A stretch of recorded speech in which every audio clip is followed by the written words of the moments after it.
You know, Honorable Speaker, I had the seconder of this motion, the Honorable Senator for Nandi, Samson Cherargei Kiprotich, speaking about the death of Albert Ojwang in the cells at Central Police Station, as if he was not aware that when that happened, in fact, in that specific police station, there were CCTV cameras installed in that particular station.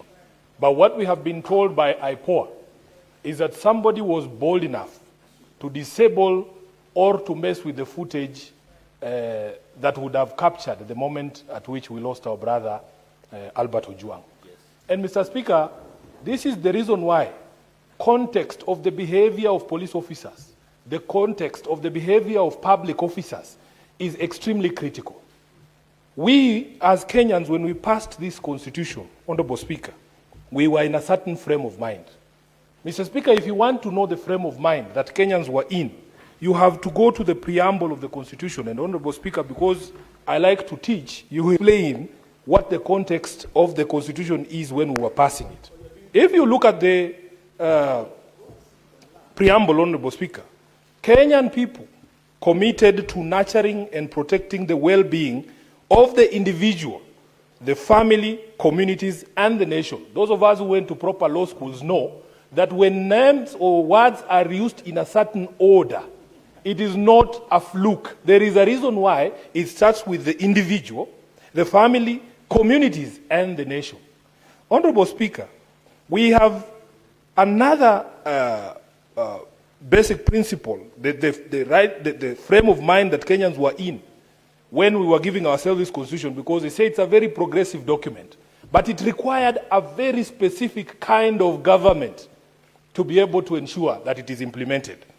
And that government is specified under the preamble that it has to be a government based on the essential values of human rights, equality, freedom, democracy, social justice, and the rule of law. Again, Honorable Speaker, when phrases are used one after the other, it is important for you to pay attention to the order in which they are used. Here, we started with human rights. It was deliberate, Honorable Speaker. Mr. Speaker, because of the history of this country, with police brutality, abductions, detention without trial, torture, kidnappings, we went ahead and provided, Honorable Speaker, that there are four specific rights that cannot under any circumstances, Honorable Speaker, be derogated from. And those rights are enumerated at Article 25, I think. Let me just read it, Honorable Speaker.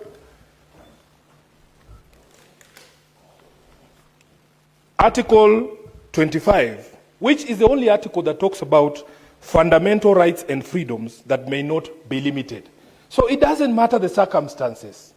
You cannot derogate from these rights.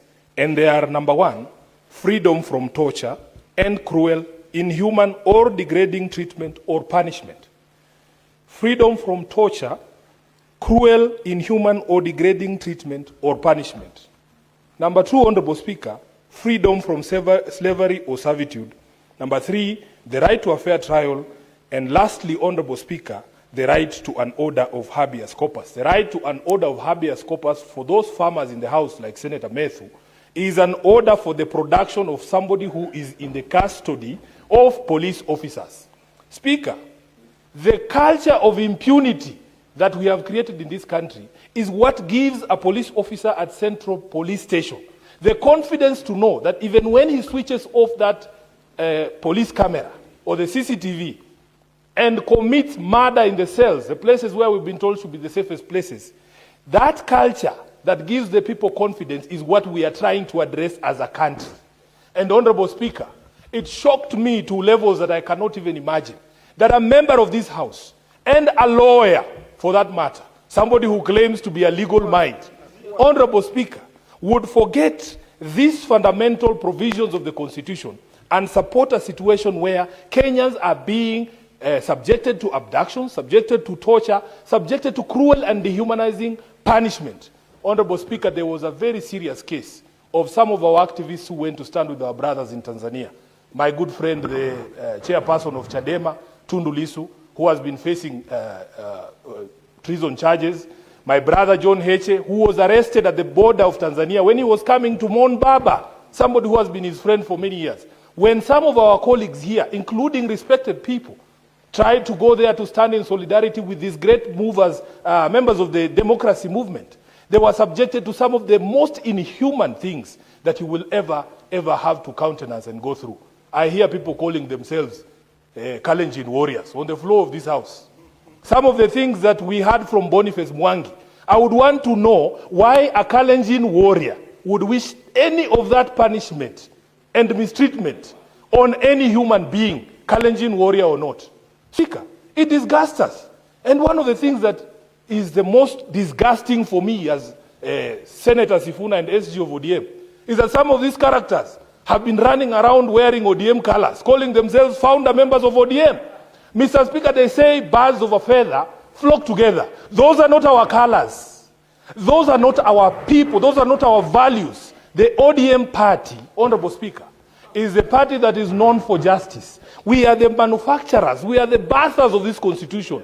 There is no way, Honorable Speaker, we will associate with characters who run around saying people should be subjected to inhuman and degrading treatment. Senator Sifuna, there's a point of order. There's a point of order. What's your point of order, Cherargei? Mr. Speaker, I raise understanding on the 101.1. I've heard Senator Sifuna mention a number of names and the judicial conducts like Tundu Lissu, Heche, that come from Tanzania. It's on record. Here, Mr. Speaker, when you read understanding 101.1, it says neither the personal conduct of the president nor the conduct of the speaker or of any judge nor judicial conduct of any other person performing judicial functions nor any other conduct of head of state or government or the representative of Kenya or any friendly country or the conduct of the holder of office whose removal from such is dependent upon decision of the Senate shall be referred adversely except upon a specific substantive motion of which at least 3 days notice has been given. The reading, the upshot, is it in order for Senator Sifuna to refer to other matters? We are aware that Tundu Lissu is undergoing judicial process in Tanzania. It is on record. But is it in order for him to refer to such matters in a friendly neighboring country without a substantive motion, which we don't have a problem? If he brings it, it would be in order. Is it in order, Mr. Speaker? Can he withdraw and confine himself within the standing orders, Mr. Speaker, of standing order 120 of the standing orders? You should listen. Honorable Speaker, I wish the Honorable Cherargei listens to people making submissions on this floor. And if he can't listen, at least exercise his ability to read, even that standing order that he has read. Clearly, Honorable Speaker, although I know the names of the judicial officers who are involved in the cases in Tanzania, I have not mentioned them. Although I know the people who are responsible for torture abduction of Tanzanians and Kenyans in Tanzania, I have not mentioned them. I am speaking about my friends. If you don't have any friends across the border or anywhere away from Nandi County, that's your own problem. I have not mentioned anybody in that authority. Mr. Speaker, therefore, allow me to continue uninterrupted. The point that I was making. Speaker, we need to create a country that resembles that which we wanted when we passed this constitution. And the point that I was making as SG of ODM, still, Honorable Speaker, wearing that color is not what makes you a good person. That color represents something. We know what we stand for. When somebody sees ODM, they know what it means. So just donning a cap, if you don a cap and you're the ones denying people the right of habeas corpus, our founder, our party leader, the late Raila Amolo Odinga, was for 9 years without trial. His family suffered. His kids missed him, his wife. They were tortured and, even emotional. So when you wear that color, you should know what it represents. You don't just go there, put it on, then you say, oh, I'm a founder member, and start shouting tuta. That's not who we are. Honorable Speaker, the constitution of ODM is molded so closely to the constitution of this country because we are a rights party. So, Speaker, let me tell you this. We want a country where human rights, human dignity is respected. The reports that have been referenced here, including reports from IMLU, they tell us that almost 20 young people have died in police custody, all in prison cells or remand facilities between January and now. Speaker, that is not a statistics that we have made up. It is a serious issue. Almost 60 people have died because of extrajudicial killings. And these proposals are good, Honorable Speaker, because we have seen even in the streets sometimes when young people are trying to capture the police breaking the law, they themselves who are trying to record what is going on are subjected to violence.